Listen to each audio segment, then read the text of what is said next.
warahmatullahi wabarakatuh. Semangat pagi. Kita bahas mengenai ADC dari sinyal audio ya, analog to digital conversion, yang singkat, tidak jelimet. Di video sebelumnya kita sudah bahas ya bahwa gelombang suara analog itu tidak bisa langsung direpresentasikan pada komputer. Makanya sebelumnya udah kita bahas ya, kalau ada suara kayak gini gitu ya, itu supaya bisa dibaca oleh komputer harus kita sampling. Ambil kayak gini ya, namanya sampling rate. Oke, ini harus kita sampling. Tiap satuan pengukuran ini namanya sampel. Ini sampel ya. Kemudian akan menghasilkan jumlah angka. Nah, itu proses digitasi. Nah, proses mengubah amplitudo gelombang bunyi ke dalam interval waktu disebut sampling tadi ya, sehingga menghasilkan representasi digital dari suara.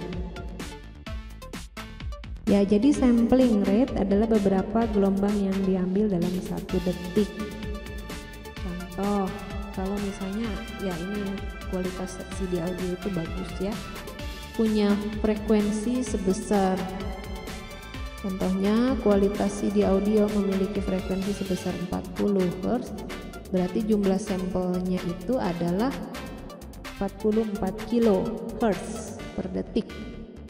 Kebayang nggak maksudnya ya, 1 detik itu ada begini-begini 44 kilo, sebanyak itu per detik.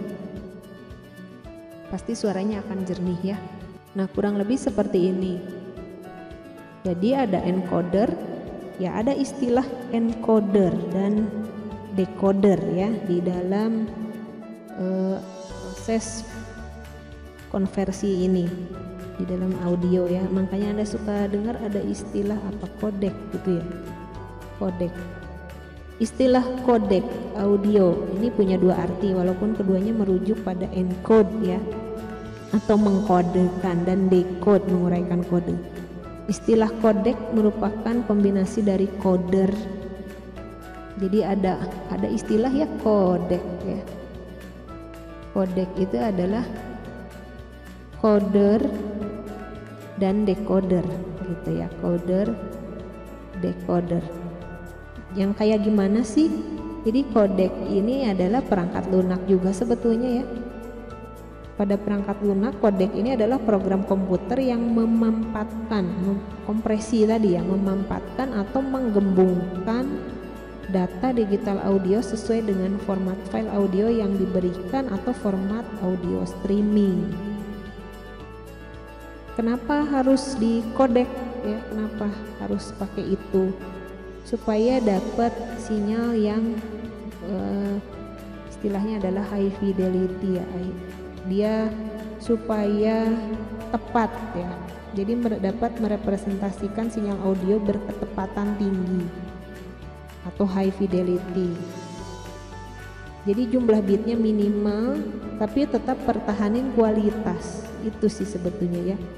Jadi bitnya minim tapi kualitasnya kualitas high gitu ya, high quality ya. Contohnya ya seperti ini ya, codec itu kayak pemutar seperti Windows Media Player salah satunya, atau Winamp ya.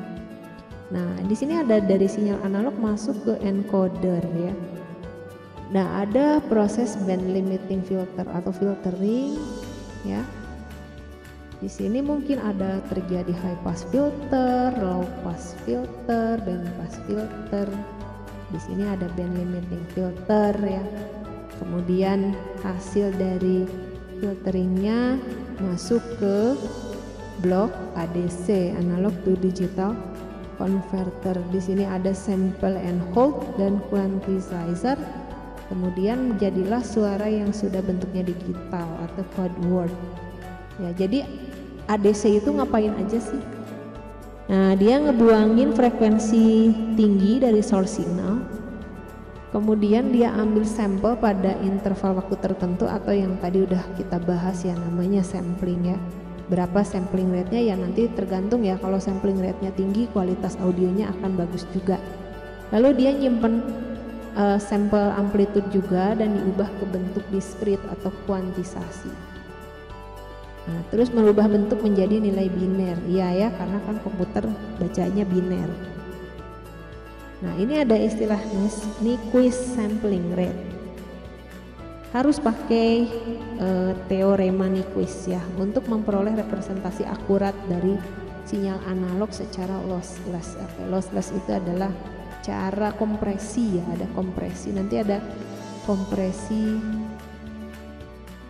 lossy dan lossless.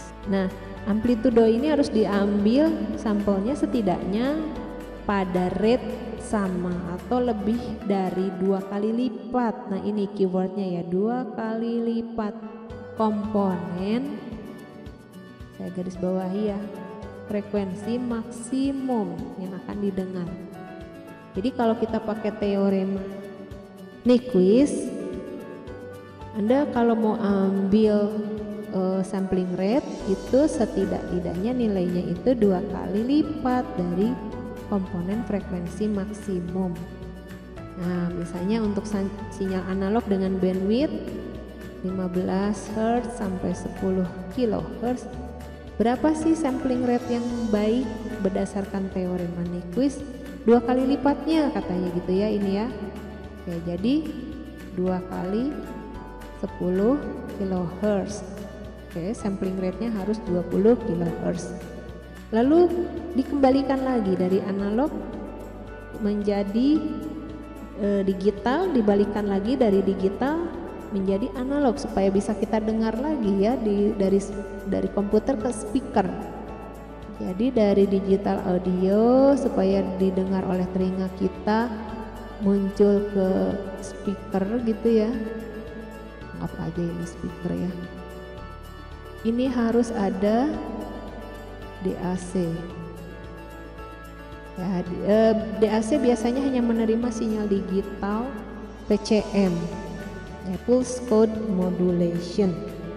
Nah, jadi PCM adalah representasi digital dari sinyal analog, di mana gelombang disampel secara beraturan. Kita jarang bahas ini ya sebetulnya ya. Oke, kemudian proses pengubahan ke biner tadi dia disebut kuantisasi. Nah, PCM ini ditemukan pada tahun 37, ini udah lama ya. Jadi ini representasi digital dari sebuah sinyal analog. Ya, Pulse Code Modulation. Gitu. Jadi nanti pas mau masuk ke DAC bentuknya udah berupa PCM ya, PCM Pulse Code Modulation terus masuk ke DAC. Nah, contoh dari DAC adalah sound card ya. Di dalam sound card itu tugasnya kan seperti itu ya. Lalu ada CD player, iPod, MP3 player, yang mana udah nggak zaman ya sekarang, semuanya diputarnya di handphone ya, di smartphone. Smartphone yang di dalamnya ada sound card ini ya.